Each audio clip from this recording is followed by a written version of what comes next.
Good morning students, welcome to पार्श of international schools. Students, आज हम ज्योग्राफी का lesson number 8 water resources start कर रहे हैं।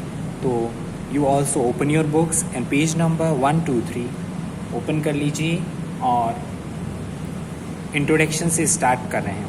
Water is a incomparable gift of nature. Water क्या है? एक गिफ्ट ऑफ गॉड है, गिफ्ट ऑफ नेचर है, which provides mobility to all the activities of the earth. Water consist of 71%. Water कितना है? 71% है, and land consist of 29% of the total surface of the earth. 97% of this water consists in form of salty water. जो मतलब 97% इंस्टूडेंट water है वो salty water है। Salty water मतलब नमक वाटर, नमकीला वाटर इन द ओशंस। कहाँ पर है? ओशंस में है। And the remaining 3% is usable, और 3% जो लैंड है जिस पर हम रहते हैं वो यूजफुल है। 69% of this water remain in ice form. जो 69% वाटर है वो आइस के फॉर्म में है, और 30% जो वाटर है वो ग्राउंड वाटर है, मतलब अंडरग्राउंड, जो नीचे लैंड से। The remaining 1% of water use by the man for drinking.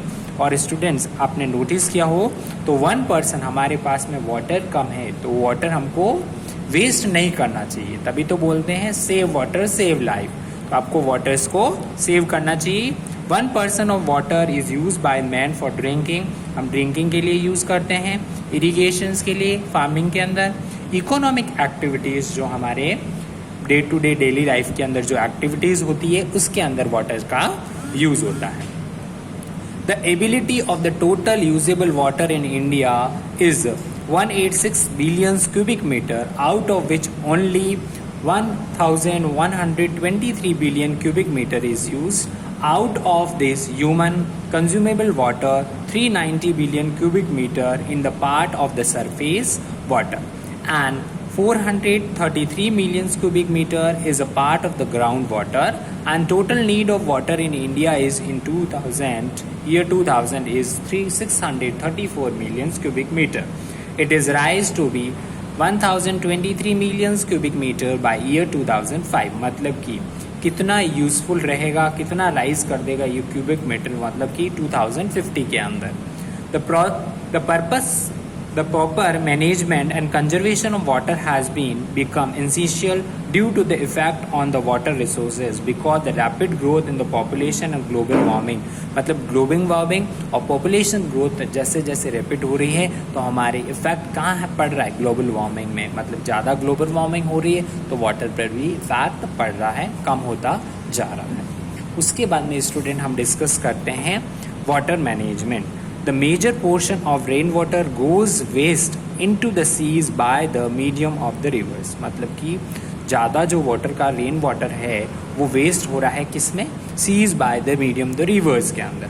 The proper utilisation of the water is essential to in order to meet the need of the growing population, and it's managed initial as order to tackle the consequences of the famine and drought resulting from the uncertainty of the monsoon। मतलब famine मतलब अकाल, drought मतलब अकाल पड़ेगा, सूखा, ठीक है। famine मतलब सूखा एंड drought मतलब अकाल पड़ेगा, तो ये रिजल्ट में वाटर ही नहीं होगा तो हम इरिगेशन वगैरह कैसे कर सकेंगे। several multi-purpose projects launched after the independence। मतलब कि बहुत सारे प्रोजेक्ट लॉन्च किए गए इसके लिए after independence. Mean by the 5-year plan, what is 5-year plan, which result in solving the problem of flood and drought। flood मतलब बाढ़ और drought मतलब अकाल, and supported electricity, drinking water supply, irrigation, fisheries and environmental management। The first Prime Minister of India, Pandit Jawaharlal Nehru, called the multi-purpose project as the temple of the modern India। मतलब कि जो first prime minister थे India के, पंडित जवाहरलाल नेहरू, उन्होंने ये multi project start किया था और उसका नाम दिया था the temple of modern India. In India these project are run by the state and central government. जो ये प्रोजेक्ट था जो रन किसके द्वारा चलाया जाता था? सेंट्रल स्टेट गवर्नमेंट बहुत इसको चलाती थी। उसके बाद में स्टूडेंट आता है the executions of the important project such as Bhakra Nangal, रिंगन, Damodar Hirakud, Kosi, Tehri is being done by the central government, and Chambal project in Rajasthan, Nagarjuna Sagar project Andhra Pradesh, Tungabandra project Andhra Pradesh and Karnataka, Sardar Sarovar project in Gujarat, MP and Rajasthan, Mayurakshi and Fraka project in West Bengal, Mahi project in Gujarat and Rajasthan, Kannad and project is Bihar and UP, और Manchkonda project in Andhra Pradesh and Orissa are being done by the state government. जो ये project थे Chambal project वगैरह, ये सारे project जो state government start करती थी, रन करती थी, और जो हमने भाकर नांगल प्रोजेक्ट वगैरह डिस्कस किए वो सेंट्रल गवर्नमेंट रन्स करती थी. सबसे पहले आते हैं Bhakra Nangal project. It is the biggest and the most important project of the country. ये सबसे बड़ा और ये प्रोजेक्ट कौन सा है? कंट्री का. Which has started in 1948. कब स्टार्ट हुआ था? 19 एंड वो कंप्लीट कब हुआ? 1963. तो 1948 में स्टार्ट हुआ और 1968 के कंप्लीट हुआ, and is established near Bisalpur on the river of Sutlej in Himachal Pradesh. किसके पास में? Bisalpur on the river, Sutlej river के ऊपर, और हिमाचल प्रदेश के अंदर. आप याद रखेंगे. It is joint venture of the Punjab, Haryana and Rajasthan में. ये जॉइंट वेंचर किससे ज्वाइन करता था? पंजाब, हरियाणा और राजस्थान से. Its objective is to get the mid part of Satluj and Yamuna developed economically through electricity, irrigation and drinking water supply. इससे क्या होता है? Electricity supply, irrigations and drinking water supply होती थी.